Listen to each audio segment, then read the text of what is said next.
It's a very special episode of Words About Books, Nate, It is. because we're once again covering actual author John Bierce. Bierce. You put the oomph behind that B. Bam. Jonald R.R.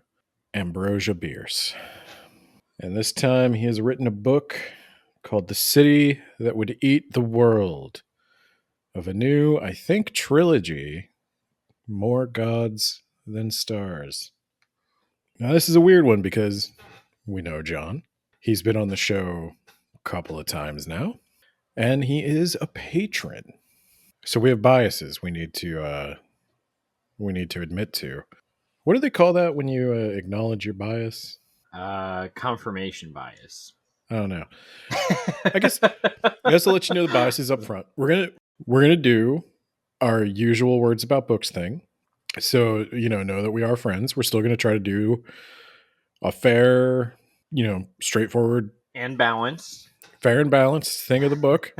Whatever this is, review, discussion, tangent about the current political climate. I don't know what we'll get into, but I do think a tangent about the current political climate would probably be on topic for this book. Yeah. See that the Nazi party got second place in Germany? Oh, lovely. Yeah, okay, John's Wall doesn't talk about that. Oh. I don't think. Not yet. There's still there's more books coming. Okay, so I think there's another challenge to this format where we're going to spoil the whole damn thing. We're going to talk about most of the book. There's a chance I will spoil the end of the book. So if you haven't read it yet and it is something you want to read, I'll give you a very quick impression before we get into spoilers of my thoughts, how much I like the book, and who I think the book is for. And you can interrupt me as I go. I would never, Ben. Okay. I have never and would never. So, I think first and foremost, this one has a little bit more in common with Mage Errant than The Rack. And our previous reviews of those books where I think Mage Errant was a 3-star and The Rack was a 5-star. The Rack won my best of the year. Yeah. Yeah. And whenever we get around to me making a trophy, I'll take a picture of it and then I'll Photoshop you in there and then I'll send it to John so that he can hang a picture of us with the trophy on his wall. I just want him to tape a crappy printout of that picture to the wall. Tape it to a piece of cardboard and then put thumbtacks through it into the wall. That would be perfect.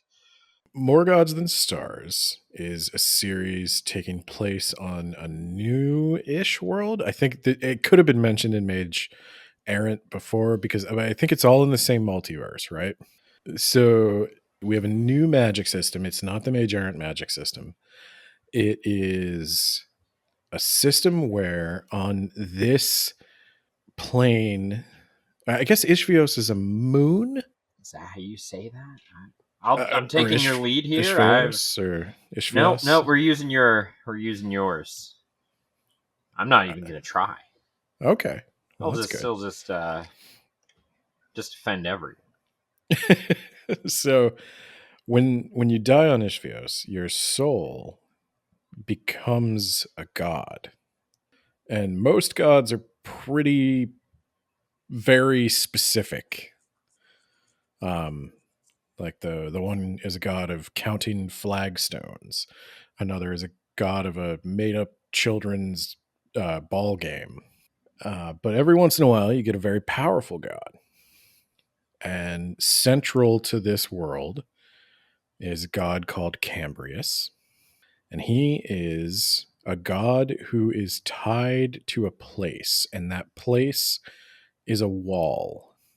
And somebody figured out that Cambrius can give you longer life as long as you're guarding his wall. And the catch here is all you got to do is pray to him. It gives you longer life. But the wall always has to grow. And so it sets up this strange economy where there's all these gods, people pray to them. Prayer itself becomes a commodity. People can sell their prayer labor in the prayer labor market. Blessings and boons, which are a little different. Boons are more permanent and attached to a person. A blessing is like a one-time use thing given out. Um, there's a market for those too. Money exists. I think there is a form of cryptocurrency, kind of. There Uh, are coins that only um, last a certain length of time. I think. y- yeah, and Yeah. so our main characters then are Thea and Avon. And Thea is a mimic exterminator, which is technically in the branch of wall guards, but it's like the lowest rung. There's all these mimics that are on the wall, and they're just mimics like you would think in an RPG, but they take all kinds of different shapes and sizes, and And they there's a whole don't ecosystem. necessarily eat you. Yeah. Yeah, most of There's a them. I mean, whole they ecosystem. they eat things in proportion to their size, I think. And so she's in charge of making sure they don't get too out of hand, and she winds up getting caught up in this prison break. The prison almost explodes, and in the course of this prison break, a god is killed, and that's not something that usually happens. And the weapon that killed this god falls into Thea's hands.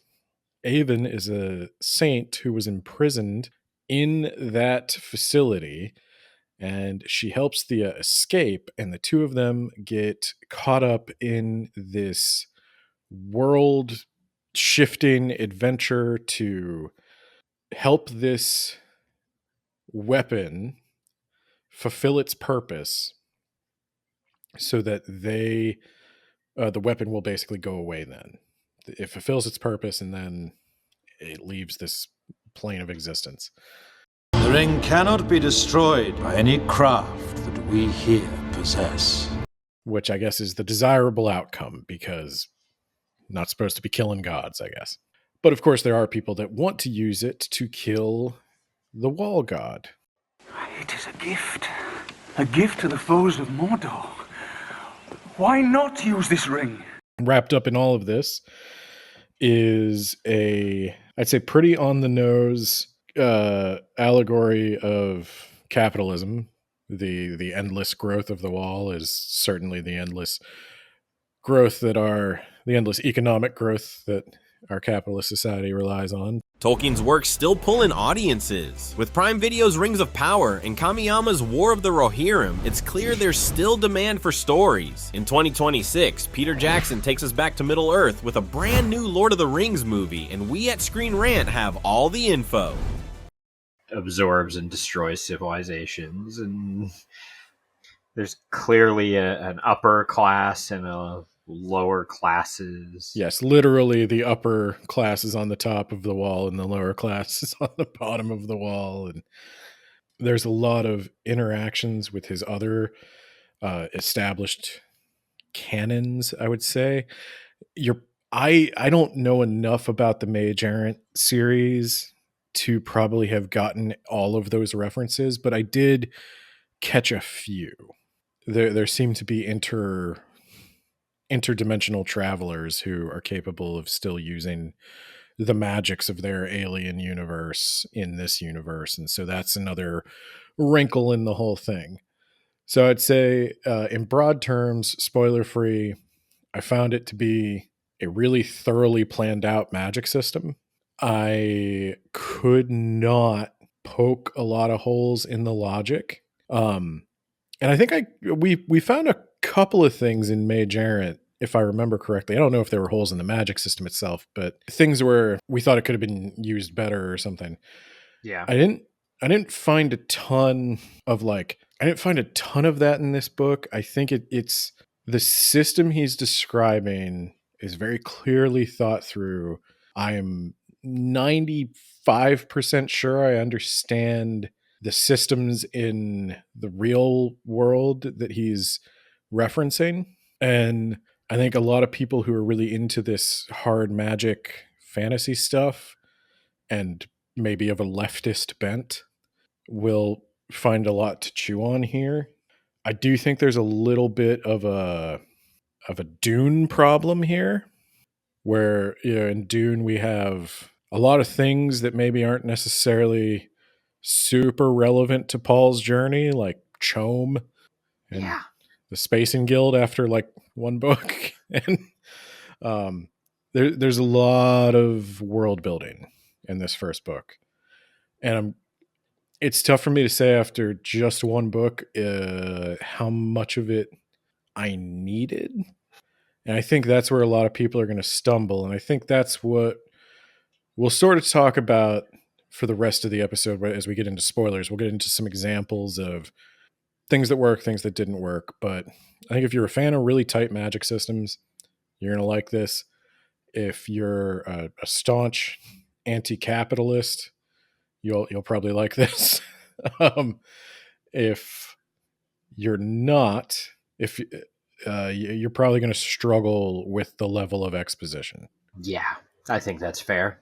Yeah, I think that's fair. And so I said overall for me, it's I'll give you my rubric up front. For content and ideas, I think I'm at a 5. Oh wow, I went with a 4, but I think a 5 is reasonable. He pays for it in the organization because I do think there's too many ideas. Yeah. So the organization is a 2. 2. Yeah. Because I just think there's a lot of, and I don't know. I saw somebody who, somebody on the Mage Errant subreddit had an interesting idea that, like, what if we find out that the narrator is some kind of god, some kind of observer god? And I thought about that, and I was like, that would almost fix some of the problems I had with the way the book was organized, because I need some hook, because a lot of the time it does feel like the story stops so that book can talk to me. Literally, John can tell me how this works, and I'm like, that. And at least in the beginning, every other chapter was a flashback, so the flashbacks pacing kind of died. I think the flashbacks are going to be a polarizing one. I've read other reviews because I wanted to know where other people were on it, and some like the flashbacks, some hate the flashbacks. I'm kind of with you. I'm not liking it. Yeah. There's just, and it's tough for me to say if this is a preference thing because I don't read a lot of these hard magic books, but I would say I think it's safe to say that hard magic systems, they're not for me. I've given them a try on more than one occasion. I just don't think it's my thing. It's not my thing, but I think this almost, because of the focus on economics, this almost starts to get into like the border of lit RPG, which is a thing I didn't even know existed until lit RPG is very much like single player D&D complete with numbers and stat blocks and things like that.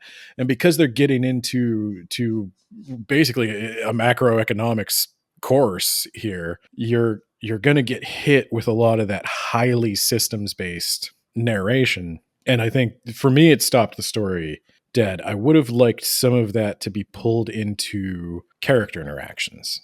Mm-hmm.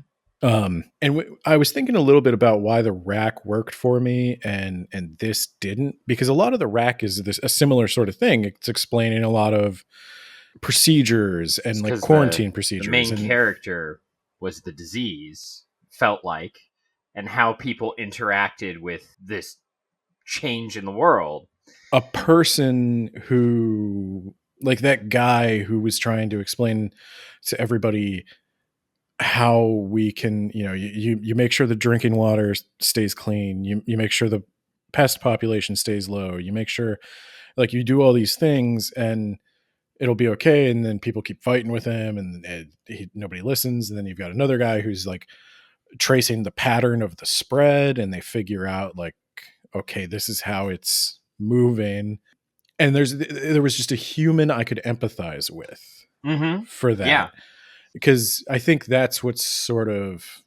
I don't think the rack would have worked if it were an adventure story. Yeah, I think we've got like a rack level of world building here, hanging on a hero's journey fantasy adventure. I will take The rack. to Mordor, though I do not know the way. I will help you bear this burden. John Bierce. You have my soul. And there's just not enough characters to give you a human voice to empathize with. Like often the descriptions of markets, like they're just faceless markets. But I would go ahead and say, according to our rubric, use of language. I gave it a 4. I think John's really good with language selection and how he chooses to describe things.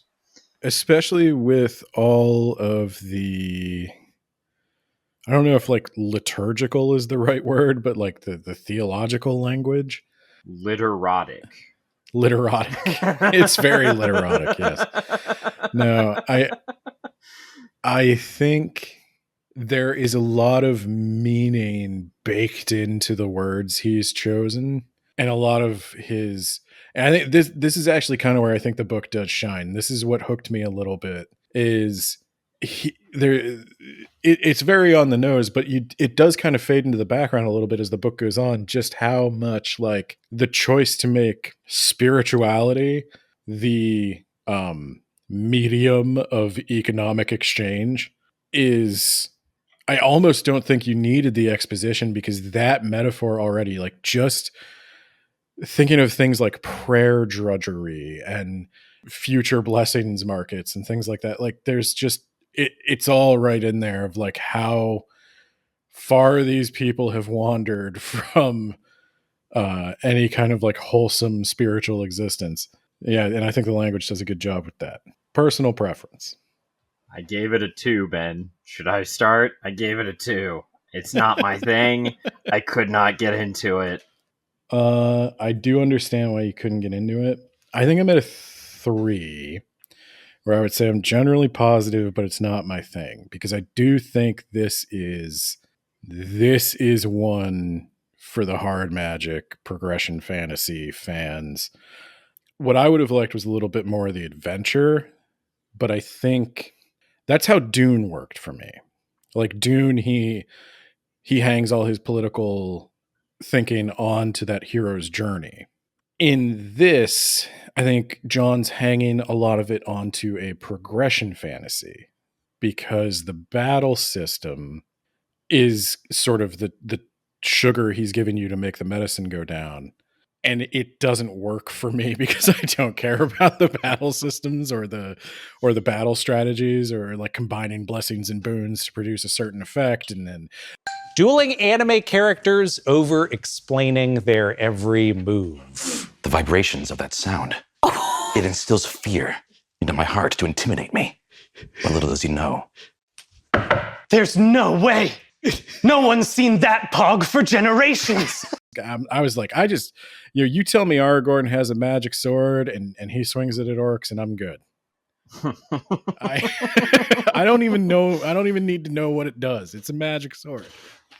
It swords better than the average sword. But I do think that's why Dune probably worked for me, is because like I don't. Paul knife fights a guy. He's real good at knife fighting. That's all I need to know. But I do think for the people he tried to swivel his hip. He got to swivel his hip. He's got a gimmick. He's got a gimmick weapon. But no, I think that's what John's doing. I think that's who he's writing for. And I did read a lot of people who were super into it. And I was interested. John didn't ask me anything on Reddit. And a lot of the questions he was getting were comparing this system to the Mage Errant system, and how could somebody use this to do this, and people were getting really into the like almost like character building aspect, like kind of like that lit RPG thing of like, how would I play it if I were in this world? And if that's the kind of thing you like to do, I think you'll really like it. And if that's something that doesn't interest you so much, I think it could be a bit of a struggle like you had. And then, what would you say for recommendation strength? Either a 3+ or a 4-. Because 4 is strong recommendation to genre fans, weak recommendation to general audience. So I'd say strong recommendation to genre fans, but I would probably cut off the weak recommendation to general audiences. I would say if the phrase "the Dune of progression fantasy" Like appeals the to Dune you, of Halo. yeah, kind of. Honestly, might be for you. I'm interested to see where it goes still.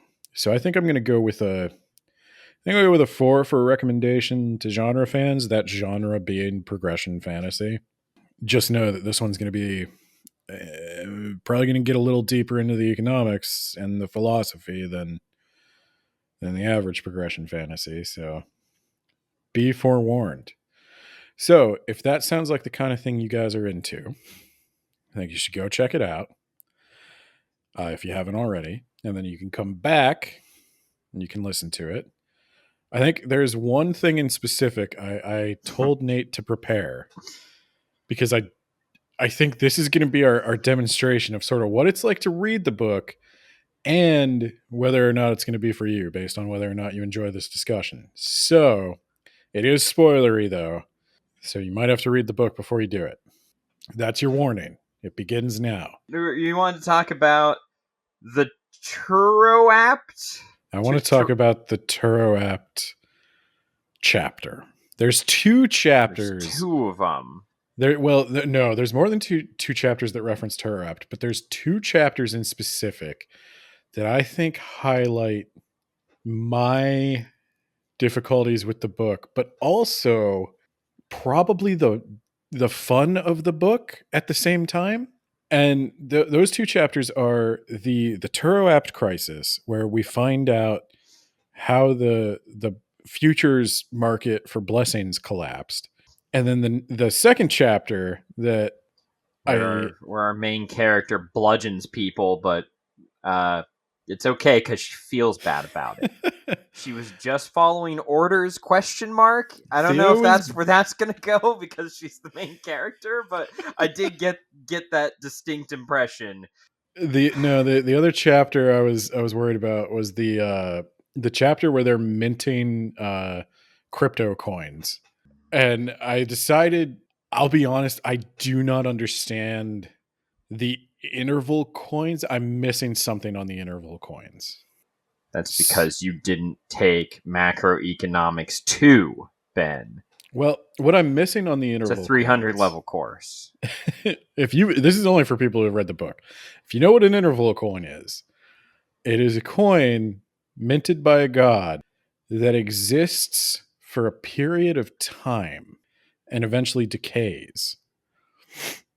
And so there are these coins that could be exchanged, for goods and services, presumably, but one day they're just gonna not exist. So like it screws the saver, I guess. Like you got to keep the money moving. I don't know why anyone would ever want one. I don't know why anyone would agree to take that in exchange for a good or service. That's what I have to be missing something. That's why you're not rich. That's why you're not living on top of the wall. You're like in the middle of the wall somewhere, Well, they were trying to combat inflation. Just print more money.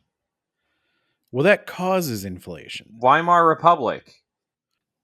Well, no, because the way what you do is you print more money, but you don't this chapter. Tell anyone, right? So people don't catch on to the fact that there's like 1,000 times the amount of money in the system that there should be. Okay, the problem is, that's why you should elect me president. Okay, this is what it is. This is what it is like to read the book. So if you're into this, you're into this, and if you're not, you're not. Okay.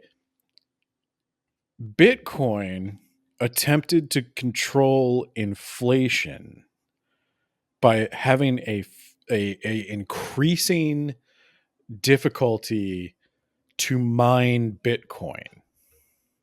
And eventually there is a hard limit. Eventually all the Bitcoin that can be mined will be mined. So Just print more Bitcoin. you can't. It's Why baked not? into the algorithm. You'd have to mint a whole new coin. That's easy. We keep minting new coins. Yes. Dogecoin. But so the problem is though, like coin. the thing though is what I think Coin. John's describing with these interval coins is that like the whole problem with Bitcoin, like nobody has ever bought a loaf of bread with Bitcoin, right? That's not true. I'm sure they did before when Bitcoin was not. There was very one expensive. guy. There's a guy who bought a pizza. Yeah, the one guy who bought a pizza, but what he did was he paid a guy in Bitcoin to buy him a pizza with dollars. Wow. So like no one who has ever had. If anyone wants to do that, 20 Bitcoins for a $20 pizza. All right. So the thing is, Bitcoin is like deflationary, right? Eventually, we have all the Bitcoin we're going to have.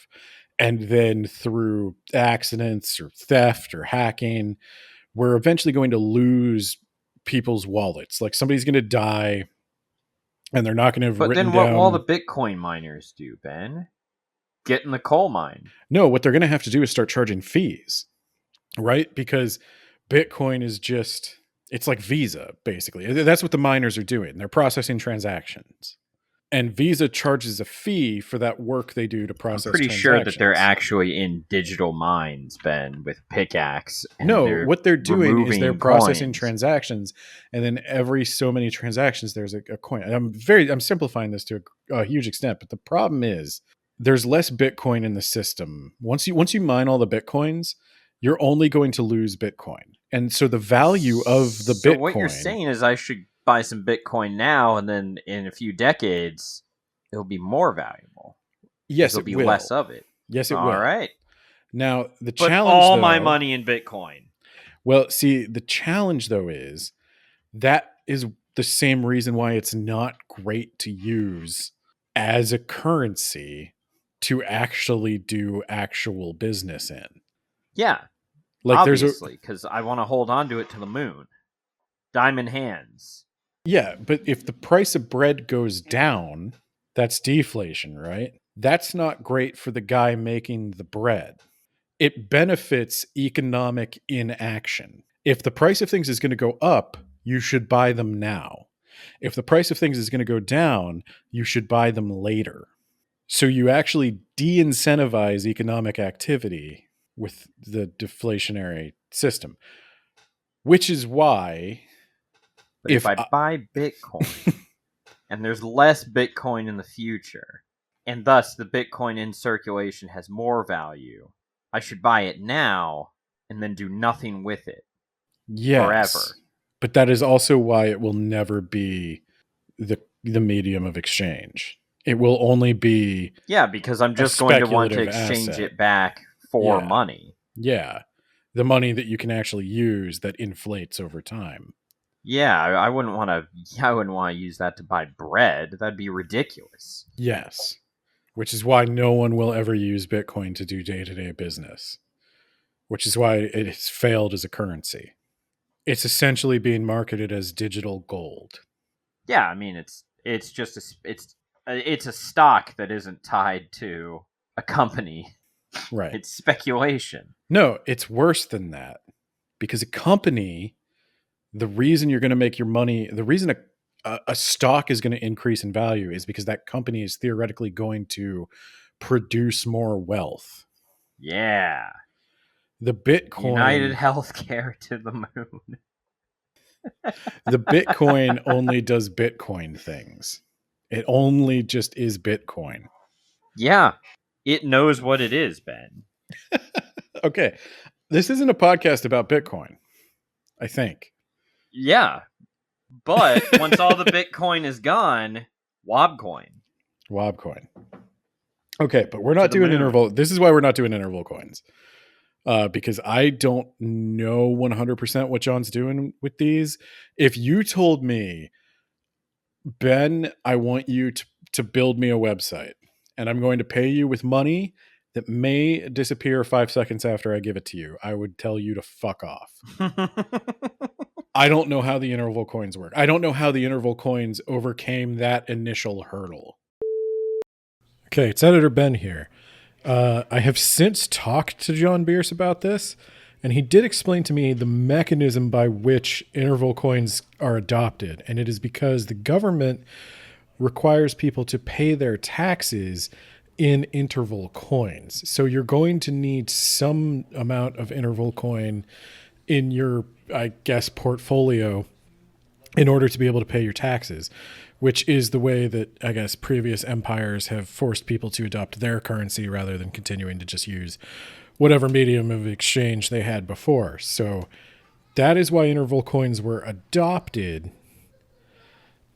And now I'm thinking of the follow-up question, which is why did they want their taxes in disappearing money? Don't they also want to have the money? I still don't get it, but I thought I'd add that. So that's editor Ben out. John describes it as like nobody knows when the coin's going to expire, and like there are longer term coins, but I'm like, no, I think I'll just take the money that lasts forever. And I guess the supply of that is restricted to purely large denominations, like only $10,000 bills last forever. Well, then my website costs $10,000. That's like, that's where I don't know why anybody would ever, or we're just going to trade chickens. I'm not going to build the website for your useless coin. I'm going to build the website in exchange for a favor. Yeah. Eggs. They're like $10,000 now anyway. Yeah.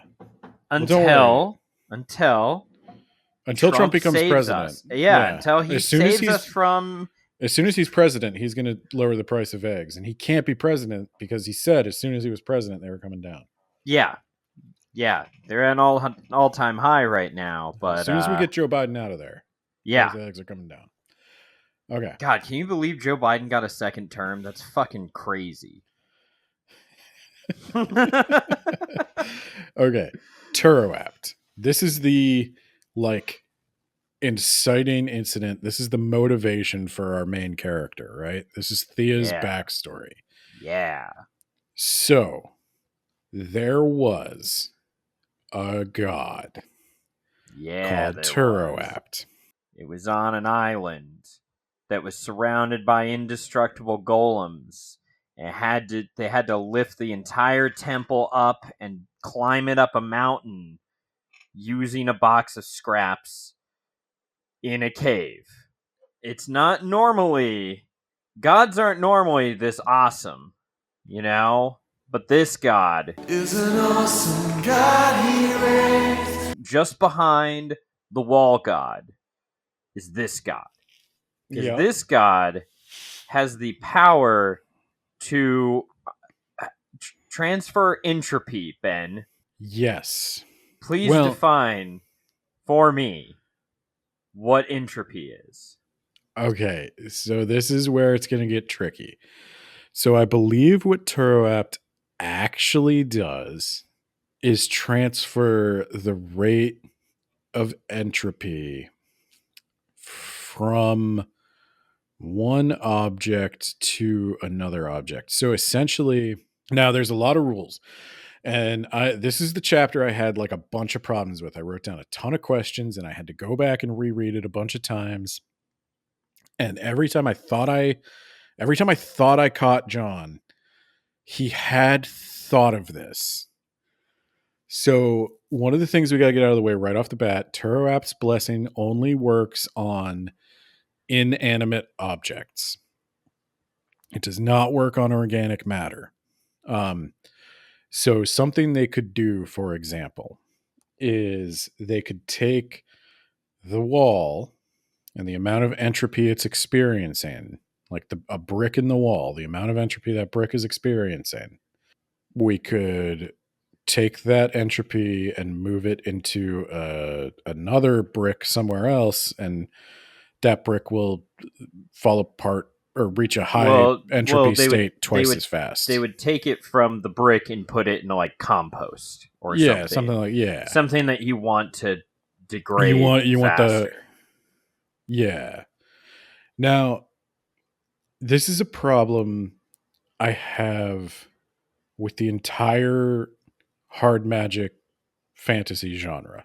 And the problem I have is that the complexity of the magic seems totally arbitrary to me. So, entropy, right? What is it? Fucking magnets, how do they work? Yes, Ben. Please Entropy define what it is for me. Because is, in my mind, I'm not, I have taken physics classes, it's been a minute, but in my mind, the way I would define entropy is the tendency of systems to reach, I guess, uniform lowest energy state possible. So it's the tendency of things to go from high energy states to low energy states. So, for example, it is why hot things become cold. It's why hot air moves apart and becomes colder. It's why heat rises. It's why you don't let the cold in, you let the heat out. And it is also, I would say, the tendency in physics, I guess, or like in thermodynamics, it would be the tendency of the level of entropy in a system determines how much energy is usable for work. So, for example, the sun delivers low entropy energy to the earth. So it's in a pretty high energy state. Lots of usable work can be done. That radiation reaches the planet Earth. It heats the oceans. It fuels photosynthesis. Work is done with that energy. And then that energy is radiated back out in a lower state. So the same amount of energy goes in, same amount of energy comes out, but it comes out more diffuse. That's entropy. I don't know what it means necessarily. I have to imagine there are severe repercussions to changing the rate of entropy in one part of the universe and moving it to another part of the universe. But Turap's blessing can just do that. And that's fine because it's magic. But at the same time, you can't have a god increase your strength unless you have already asked a god to increase your skeletal density and your ligament flexibility, because you would just be a fool to think that super strength would just work, because that's not magic, that's science, I guess. And that's my problem with all progression fantasy, is like I never know where we're drawing the line here. Like what are the things that magic can just take care of for me, and what are the things that turn into these weird monkey's paws? If I ask a god for super strength, but I didn't make my bones denser, I'm going to try to jump and blow my legs apart. But if I move entropy from here to there, it doesn't explode because... If I can reach out just in time, I can potentially throw out my secret weapon. Draw 4 Uno and... I've confused him. Because Turapt is just that cool, Ben. There's a coolness factor here. When they found the shrine, Turapt had those sunglasses on, and there were just memes everywhere. I don't fully like, and this is one where I'll say I'm not a physicist. I don't fully understand the implications of transferring entropy from one thing to another. But it also won't matter in the end because of what happens to Turapt. It somewhat matters because, like, transferring entropy from one thing to another, I don't know, it kind of implies time travel. Well, there's no reason to believe that can't happen. There are other universes, Ben. Entropy time is travel should be pretty easy. No, but entropy is it's the reason that can't happen. Well, Like the tendency of things to get more disordered, and disorder is a bad word for what's actually happening, but the tendency of that energy to spread out and become less able to do useful work, you can't bring it back. Yeah, we're not bringing it back. We're taking it from somewhere else. It's Patrick Star. Why don't we take this entropy and push it somewhere else? But that's what, like, that's just energy. Well, yeah. That's kind of what I thought we were just talking about. Well, that's just like, but that's just energy coming into a system. Yeah. Like the way you reduce. I don't know if entropy was necessarily the best word to use here. If that, I mean, he thought about it more than I did. So that's the thing I kept coming up with. But like, to make, this is one of the things I had a little bit of a problem with. To make something so central to the plot, like so central to Thea's motivation. So we'll get into it, I guess. Okay, so we'll put a pin in the real quick. entropy. Let me also highlight something. This was in a flashback. So the chapter, it's the like chapter, a flashback within a flashback. Yeah, the chapter before this, Thea and Avon are running from a gang who wants to murder them and take a tablet that can kill gods. Then they escape only to run into a demon. Oh my god, a fucking demon. And then next chapter we get a flashback to this economic crisis. Then we go back to, and the demon is here, and it turns out the demon's actually kind of cool. Well, that's my problem with the pacing and the flashbacks. Well, there's another problem there, is because it's a flashback to something Thea. It's a flashback to the riots. Thea is, so it's a flashback to Thea cracking the skulls. The riots are the second chapter of the flashback. But yes, she's cracking skulls and ignoring children who are all bloody and fucked up on the street. And then there's a line in there about, thank God that they didn't give me a sword or a spear, with the implication of Thea would have started killing people if ordered to do so. So again... Okay. So what you need to understand is that there is this god that can essentially take an object and place it into a stasis where it decays very slowly. And all of that decay that should have happened, it can move to something else. It can make something else decay. Yeah, decay is the word I was thinking. But. Yeah, this is like crazy anime power that there's all this stuff. Like, this is where I stop watching most animes, I'll be honest. When they get to a point where it's like, I think of like JoJo's Bizarre Adventure, where it gets to the point where it is impossible to parse what any of these powers actually do. Star Platinum can stretch his fingers out to poke you in the eye to death. That was a power. You remember that? Did you watch the nope. Fuck, what is it called? Golden Wind? Nope.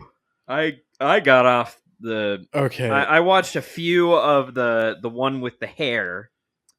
That doesn't narrow it. Oh, wait. The one with the Josuke, I think? Yeah. He's like not... He's like a bastard child or something. Yeah. Yeah, I watched a little bit of that. There's, what is it? What's the fucking stand? King Crimson, I think. It okay. Like... I can't even begin to describe what it does. I have no idea what it does. And I remember watching it and I was like... to erase a 10-second time frame. The power to erase a given frame of time. It starts from the instant the ability is activated and can be made to last up to around 10 seconds. During the period of erase time, only Divolo remains fully conscious and is the only one who can readjust his actions. Other people will be unable to experience anything that happens and will continue to act as they would have. After the effect of the ability ends, all people other than Divolo will retain no memories of anything that happened during the erased period. After the allotted time frame, people will suddenly find themselves in the aftermath of the situation they were supposed to be in, as the action could already be completed. You see why I stopped watching around that point? What? That's why I stopped watching. That's where I stopped watching JoJo. I was like, I don't understand this, and I don't think the problem's me. So okay, so that's what this blessing can do. It can Simply preserve put, things. the time erasure ability removes the cause, but the effect remains, as if you're to fast forward. It's literally anti-logic. Like, you understand that, right? Like, when you remove cause and effect. No, you don't remove cause and effect. Just cause, but you keep effect back. There is effect implies cause. Yeah.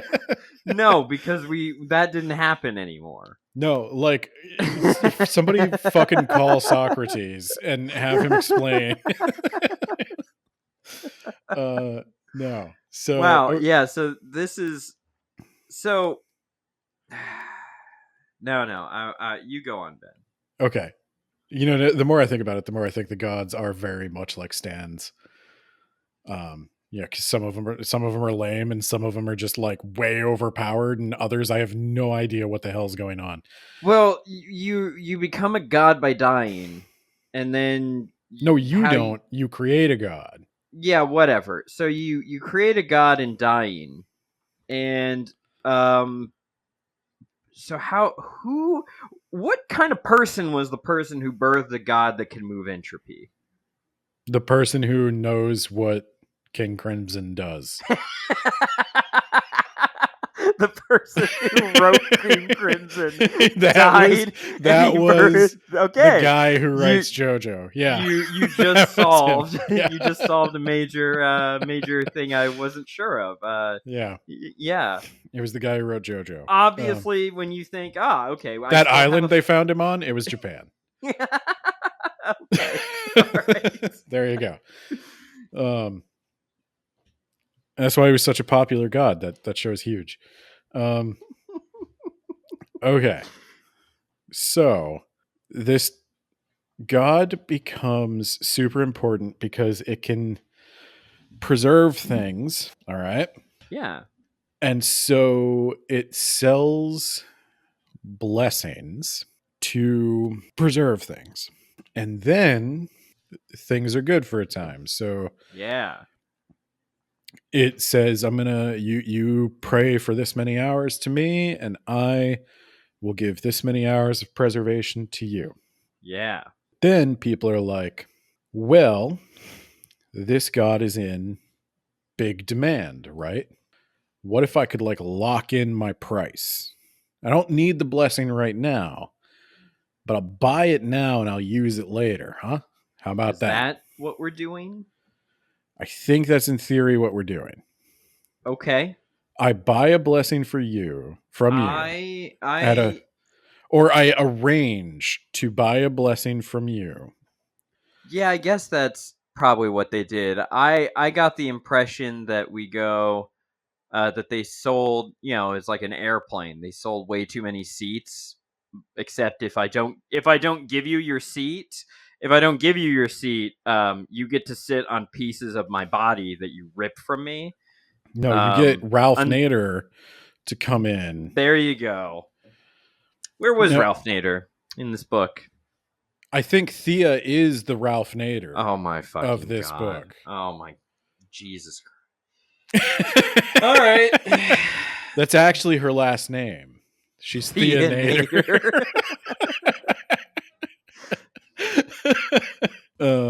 No, so I think what's happening here, I think it starts off as like, I give a prayer, I get a blessing.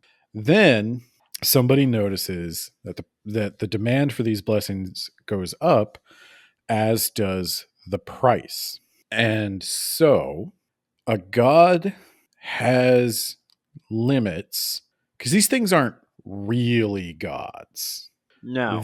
How They're dare you? they're I beings that give exist. my soul takes in magic, metabolizes it to soul stuff, which I release to a god who then turns that into god stuff, then turns around and gives me a blessing or a boon depending on their ability. And then rinse, lather, repeat, and you give it the soul stuff through prayer. So, God, No, but okay. checkmate. The thing is though, a god, now it doesn't require energy in our physical universe energy. It requires like soul stuff and firmament and all this. It's doesn't obey our laws of physics, but there are laws governing input and output and the rate at which input can be converted to output. So somebody needs to input divine energy into this god, and then that god can convert it and output a blessing. So there's a limit to the rate at which the god can do that. Now, for a long time, we're pretty good. But then people start noticing that the price always goes up. And so I say, I got $500. I got 500 bucks, 500 coins 500 that prayer might bucks. disappear. Okay. So let's say I can hire. Don't they also pay in cash? Well, Cash and prayers. So what they pay in is the cash to buy the prayers. Okay. So and is that in real coin or is that in coin that might disappear? It depends how expensive it is. Okay, everything is $10,000. Everything's. Let's say everything's $10,000 and assume the money still exists when we're done with the transaction, which is kind of what Bitcoin is like. So, okay. So I think I got 500 or I got $10,000, and that'll buy me 10,000 hours of prayer drudgery. And so I say, Turap, I want to lock in a price. I want to buy a blessing. I don't want to claim it just yet. I'll claim it I'll claim it within the year. And then I buy it for $10,000, and I know in a year it's going to be worth $20,000. And then I'll sell it to you in a year for $18,000. And I've made $8,000 of profit. And that's a futures market, kind of. Yeah. Now, this is where we get into, there's an explanation of short selling. I think in this scenario, I'm taking the long position, and you as the buyer, for me, like I'm going to sell it to you. So Nate would be taking the short position. It would be beneficial to Nate if I bought it at $10,000 and then by the time I sold it to him, it was worth less. Then Nate got a deal. But if it's worth more when I sell it to Nate, then I got a deal. It's beneficial to me. So a short seller bets against the product. They're betting that Turo App's blessing is going to go down. But Turo App's blessing, much like the 2008 housing market, never goes down. And then it did one day, though. What? So what happens with Turo App is Turo App should be carefully balancing how many preservation boons or blessings it sells with how many ruin boons or blessings it sells. So if I sell you a preservation boon, I need to go to the compost guy and sell him a ruin boon so that I can balance my books. I did think of a question. I'll bring it up at the end. I'm sure I can't answer it because my eyes are glazing over, Ben. It's just like I'm reading the book all over again when I got to this part. And I'm just like, I'm done.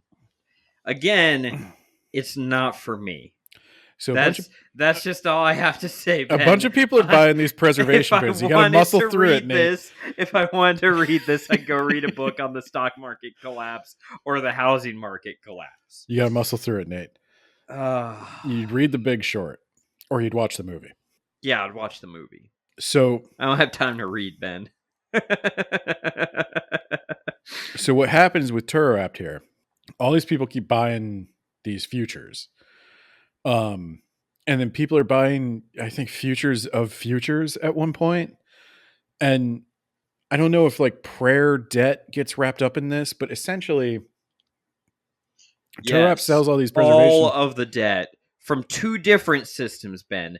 It's from the ruin and decay system, and it's from the futures system.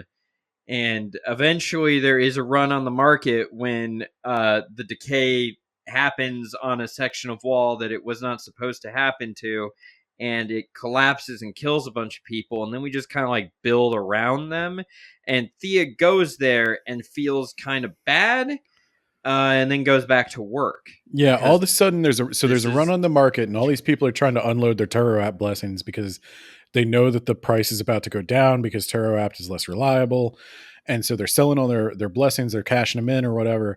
And Turoapt has to fulfill those blessings, and it can't possibly take in enough soul stuff to convert into blessings, and it has to tear itself apart to fulfill its contracts. You're tearing me apart, Lisa.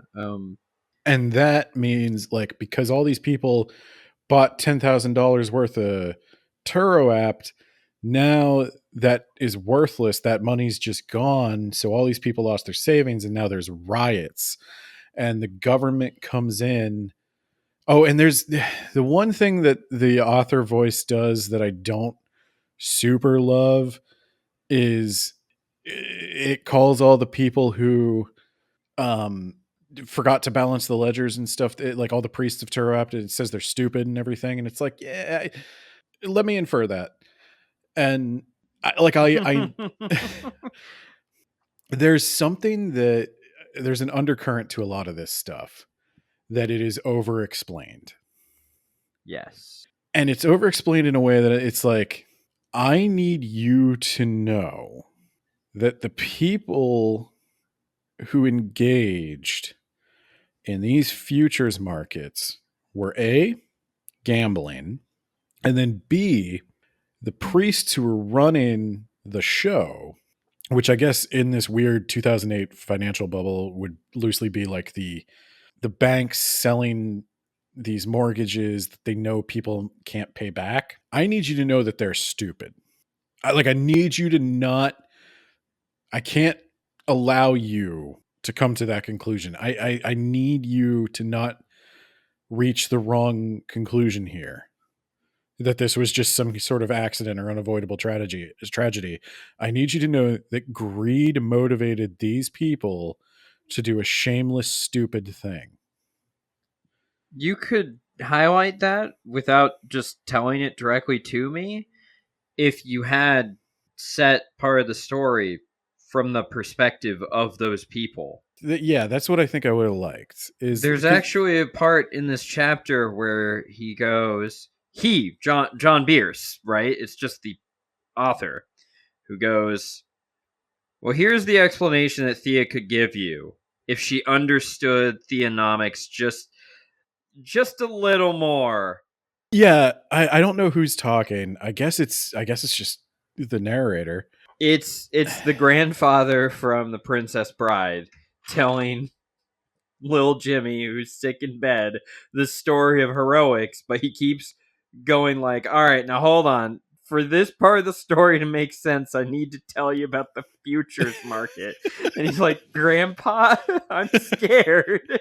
You should be, Jimmy, because the futures market is an irresponsible gambling operation that our entire economy is dependent on. And it's going to fail one day, Jimmy. And I'm going to have to beat you to death with this tuning fork. Okay? You're wise to fear. I think that's the takeaway here. You're not safe. If you learn one thing from this story. Okay, so then what happens is, so there's all these riots. People lost all their money in the Turo apt markets. Yeah. And and we elected Obama to fix the situation. And he bails out not the banks, but the police. armies. Yeah, the army and the police. So everybody lost all their money, and all the police are about to join the riots too. And he's like, no, wait. I got you. You with the tuning fork. I got you. Neoliberalism at its finest, Ben. And so Thea and her crew get their stuff secured, and they get their money back. And the only thing they have to do in exchange is just beat the other people into submission. And so she does that. Yeah. And then she experiences a lot of trauma from those events. She was just following orders. I mean, it's fair to say that fascism and capitalism are good friends. So, you know, but I didn't really care much for Thea or Avon this entire story, and this did not endear me any further. So Thea beats all those people up. And feels really bad about it. She feels really bad about it. Although she does thank the gods every day that they didn't give her a sword or a spear, because she would have killed people for the state, but she would have felt bad about that too.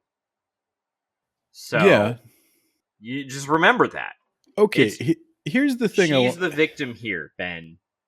Is the takeaway. I don't think she's necessarily supposed to be a victim. I don't. This is where I get a little. This is where I flip flop on like my personal preference and stuff. My problem is I didn't like her to begin with.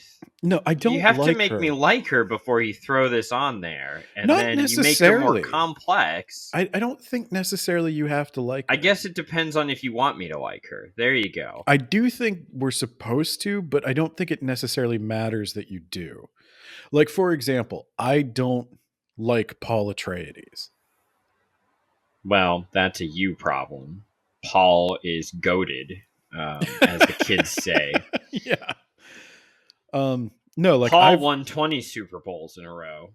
I very quickly realized in Dune that Paul is going to lead these Fremen to a bad end. And he doesn't care. They make out okay. For a minute. For a bit. Yeah. By the time the bad stuff is happening, it'll be your children Paul or your murdered grandchildren. on the steps of his own temple. It'll be your children or your grandchildren that pay the price. No, just a child. I would he's say be a giant something. Worm. I would say something about that, but like that's my generation, so it is kind of unfortunate. If only Paul would have come a few decades later, me and my daughter would be fine, and then it's just like, who do I even like my grandchildren? No, like Dune would get sci-fi fantasy people talking about economics and stuff. Do you think this book, with the emphasis on like Thea's skill tree progression of like blessings turned into boons and stuff like that, do you think it would get them thinking about like markets and having these kinds of conversations? I don't know how they think, Ben. That's my problem here. I know that this is definitely for like this book is going to scratch a very particular itch for someone in ways I can't fathom, but it's so not for me. It is hard for me to understand. I know that there's a market. There's a demand for a book like this. I don't know if that person who likes this kind of book is gonna be like, fuck yeah, macroeconomics, give me all that. Like I think there's The people it clicks for, it really clicks for. And the people it doesn't click for can only see problems. Yeah, Because I think that's fair. I do Yeah. think the exposition asks a lot of you. Like, there is a part of me that kind of gets it. Because there is a part of me that enjoys this discussion. Like, I enjoy trying to figure out what exactly Turoapt does, what exactly it represents, like which events and technologies and systems inspire John to write this scene. The only thing I think I can't quite get behind 100% is going that extra mile and just telling people how to feel about it. I do think there's a reluctance to trust the audience, to have the conversation we're having and to come to the conclusion that capitalism was the problem. But maybe he's How many people played Deus Ex, got to the end, and thought, I think the Illuminati are the best option here. I'm going to put them back in charge. Even Dune had Frank Herbert didn't talk to me. It was his worm man who was talking, and no one could and there was the response. The audience response was the same of everybody's like, what the super fuck are you talking about? Yeah. I think that's the challenge is I think maybe that's what's hamstringing some of the arguments, because I like the arguments. I actually do like the notion of this divine futures market. Like, let me imagine it this way. The Turoapt crisis is not a chapter in this book. It is a short story in and of itself. Well, yeah, that was another thing I thought of. It feels like a lot of this book is like the Bible of the world that you reference when you're writing your story, but you don't put all that in your story. You The that's Turoapt your Silmarillion. And you're writing The Lord of the Rings. So you reference stuff that happened in the Silmarillion, but it's an event in the form of an adventure story of these characters, right? Or it's like the Wreck. You jump around to that's what I think Yeah. I want, because like I like the Turoapt crisis. I like the conversation it initiates, where certainly if religious, like if prayer and miracles and blessings were this easily quantified, 100% they would be commoditized and traded on a market. And that's sick, right? Because we're literally talking about religion. We're literally talking about like communing with the souls of our deceased ancestors. Well, I mean, we used to sell indulgences. Yeah, and it turned into a war. I mean, eventually. If you Yeah. got in on the ground floor, that's some other guy's problem. You want to get in a heaven free card, you just pay me a bunch of money. I got your back. And don't think anything of it. I struggled a little bit with I think it's just the juxtaposition of the hero's journey and this intense stuff. And then the person telling me, like the person calling the priests of Turoapt fools, is the authorial voice, when it should just be a character I trust. Yeah. It should be Thea. Yeah. Absolutely. Thea should feel betrayed, and I can't say he doesn't do this, because I could see it very much going this way in the second book, as Thea we do get that complexity from her, because we do get it a little bit when Thea interacts with the bottom dwellers, that she's uh she's struggling to interact with them. She doesn't like being down here. She's aging like a normal person. Gross. And it all, yeah, they disgust her, and she's ashamed of that, but disgusted nonetheless.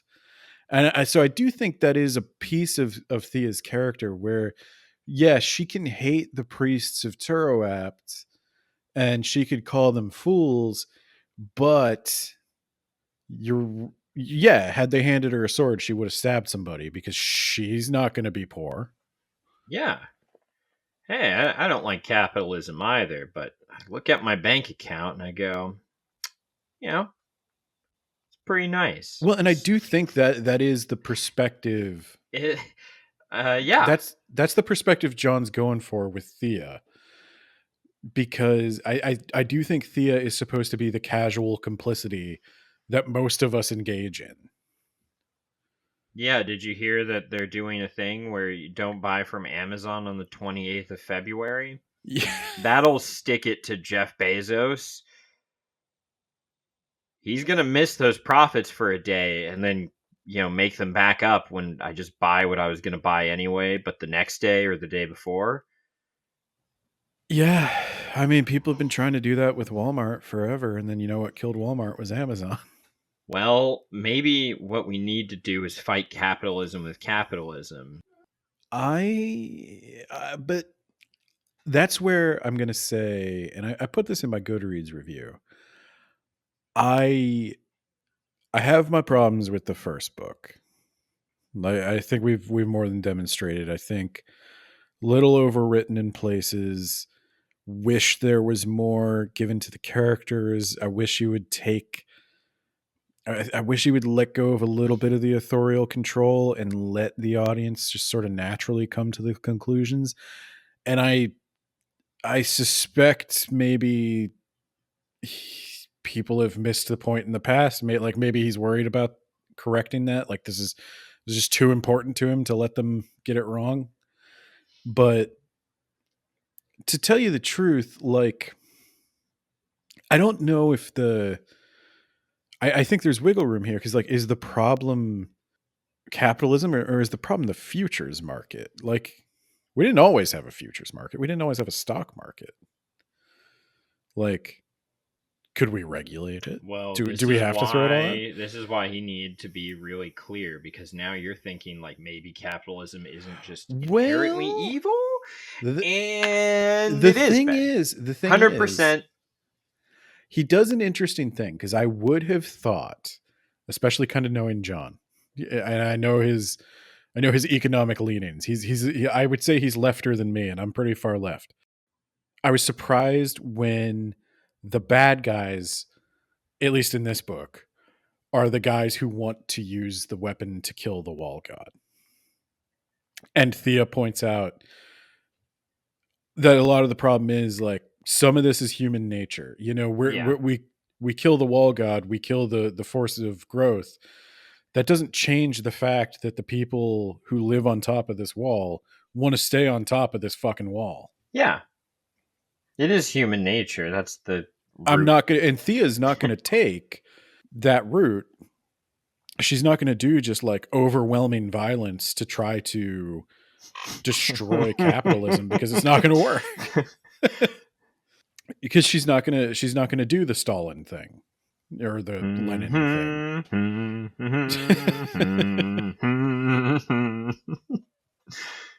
Yeah, no, they did a great job, didn't they? They brought in a communist utopia where there was no suffering, and it was pure communist system, and definitely it was how it was envisioned. Slightly more equitable criminal justice system than Japan, I guess. But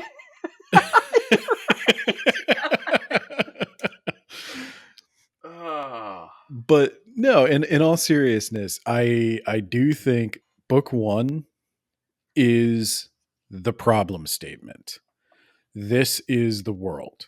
These are the factions. We've got ultra giga capitalists who are like tearing gods apart to get at their soul stuff and drink their blood. And then we've got Guy sounds metal as fuck. yeah. Then we've got revolutionaries who are willing to just trample over anyone to take their rage out on and the solution, Ben.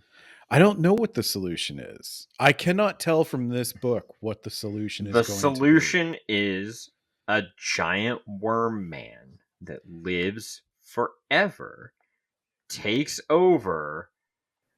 The book ends with them riding off on a giant crawler with the Rock of Gibraltar strapped to its head. I don't know what the rock is actually called. I forget. I'm sorry. But that's yeah. So could Thea's child bond with the blue life and turn into some kind of worm man who has to guide them through 10,000 years of economic suppression into a scattering? Probably not, because I guess they're already in a multiverse where there's just too many people to ever go extinct. But we need to give that person absolute power. Well, they'll just take it. We'll call him Donald Trump.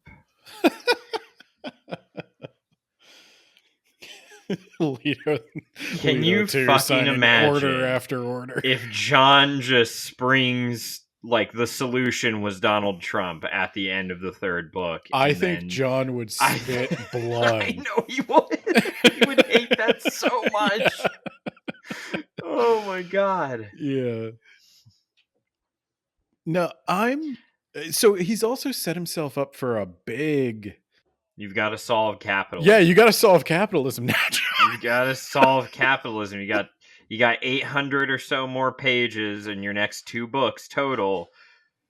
So there's one luck. thing where it's funny because there is one moment where he does put the words into the mouth of a character, and it's when it's basically the rational, like, to go like a little far left of my position, I would say like the rational anarcho-socialist, which I guess is like Avon. That sounds like an oxymoron, but okay. Well, no, everybody does what they want, but what they want is to help everybody else. Yeah, exactly. What if what I want is to make more money than you by exploiting your labor? Okay. That's a you problem. We got to cure that. You have a mental illness.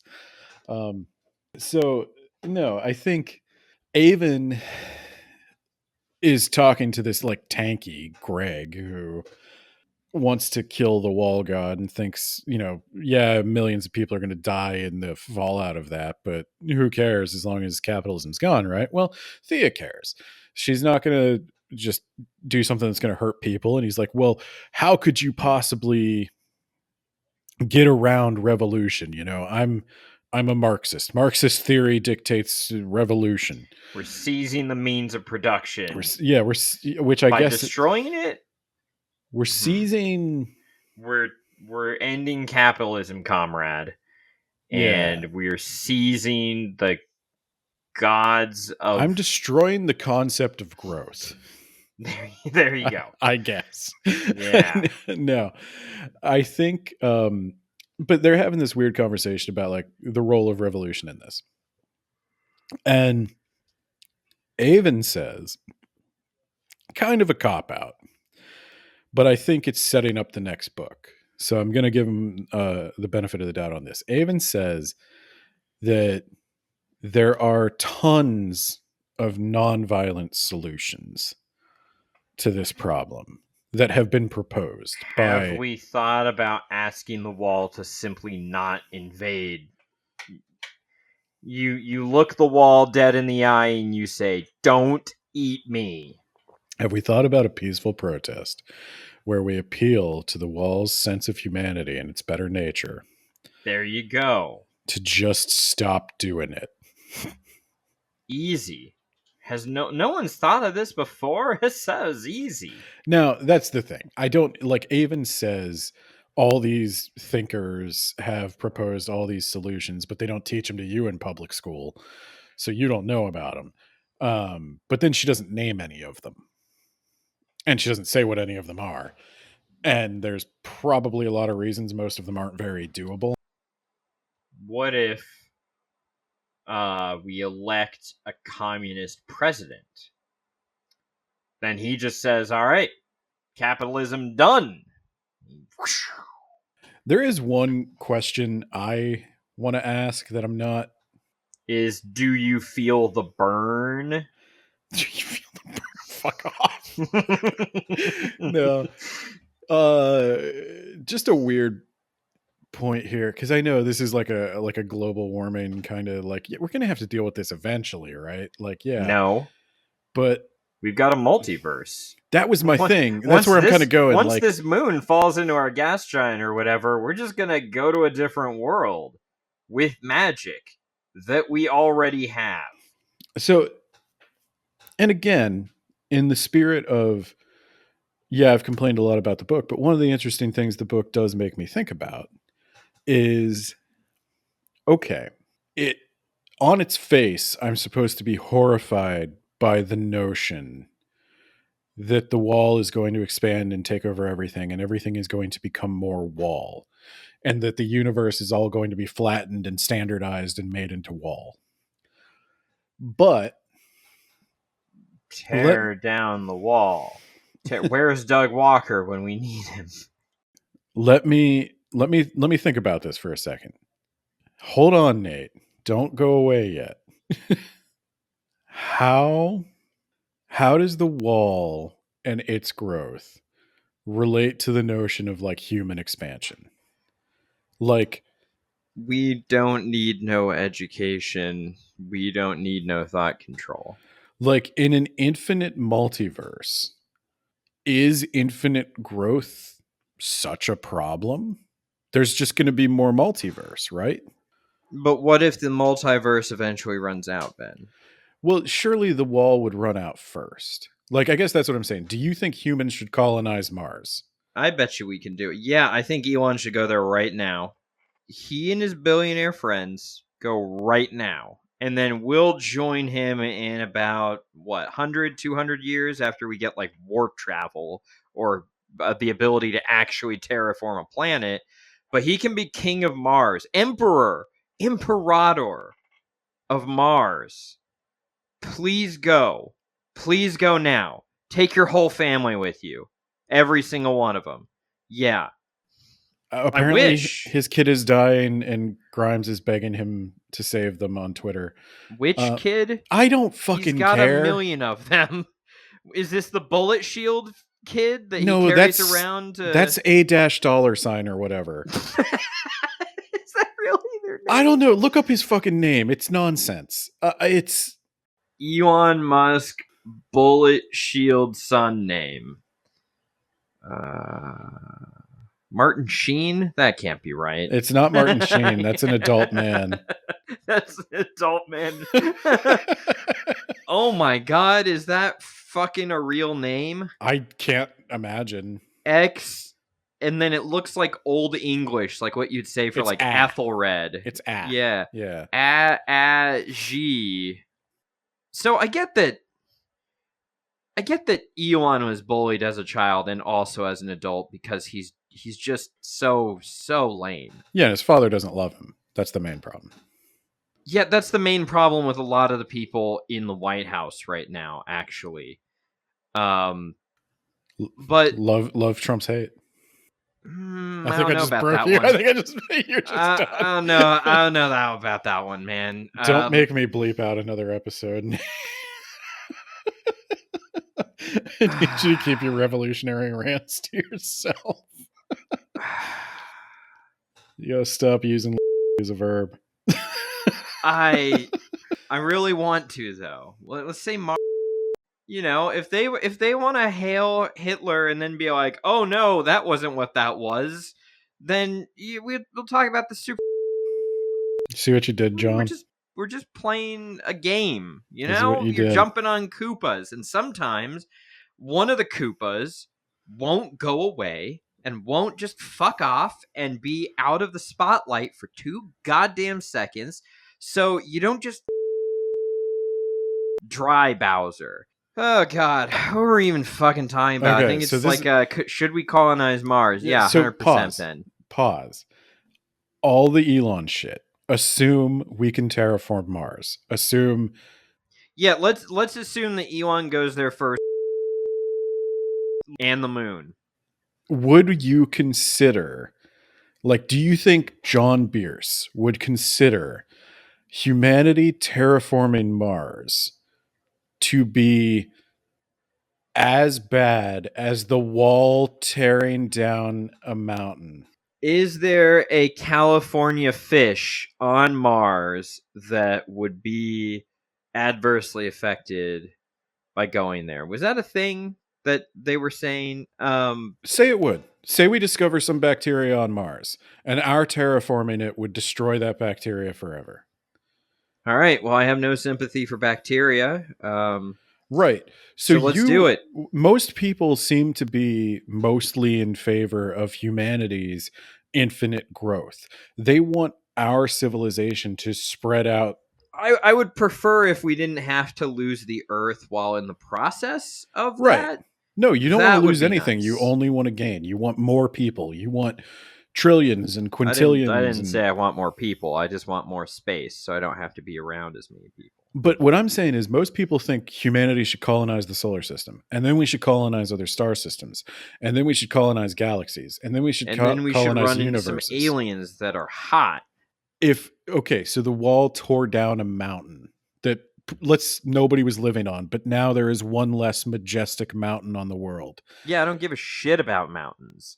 But I want to go see a mountain, I'll just hop over to the universe that's just made of mountains. So is the infinite growth okay if I just pointed at things you don't value? Yes, just like in real life, Ben. That's my thing. That's my thing. In an infinite multiverse, let's channel this wall through a portal or some shit to the next desert planet. Realities of this, like, is there another wall out there? But like everyone has goatees because they're the eviler versions? I assume, yeah. Okay. If it's an infinite multiverse, then absolutely there is. So eventually we will hit a dimension where it's just nothing but wall. But if it's just like the two universes and you're being a little like, egotistical calling it a multiverse, then I'm like, but that's my thing is like we're all like, oh, infinite growth is such a huge problem. I was like, yeah, it's a huge problem. Like for us on Earth, because we only have the one, but you have many, and probably some of them don't have sapient life on them. You can plow a wall through that. And I'd plow that wall. Maybe that's what Thea's going to do. Maybe Thea's just like, yeah, we're just going to grow.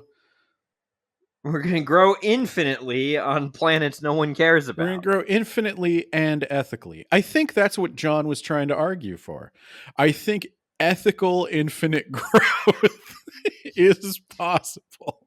That's the solution to capitalism. We did it. The point is, ladies and gentlemen, that greed, for lack of a better word, is good. Greed is right. Greed works. And that's why he has to tell you what to think. We did it. We did it. That's why we need Trump in the White House, because he will make everyone suffer, not just the poor and the middle class. Speaking of the middle class, I think it's time we thank our patrons. Oh, fuck me. If you're contributing this much money to a podcast, you better be at least middle class, or you make poor financial decisions. All right. Well, I think first, I think we got to thank John Bierce. without whom we would not be having this conversation. We'll thank Keenan, No Project Given. Hello, Keenan. We will also thank Isekai Sensei Sama of That Time We Got Reincarnated. Or That Time we got... We'll also thank Isekai Sensei Sama of That Time I Got Reincarnated as an anime podcaster podcast. Thank you. You're Spooky welcome. Shy with a Y on TikTok. Speaking of communists. And Jamie, the Gravy Man. I look forward to your blog post on this book, which is illegal. I think that's everyone. Yeah, what the fuck are you doing? Don't fucking tell him that. No, he can review this one. Crazy idea. No, he can't. No, he can do this one. No. The judge has told us it is a complete ban on all books. We can't just renege on that, because then it gives him legal precedent to do other books, Ben. No books. You wait until the movie comes out.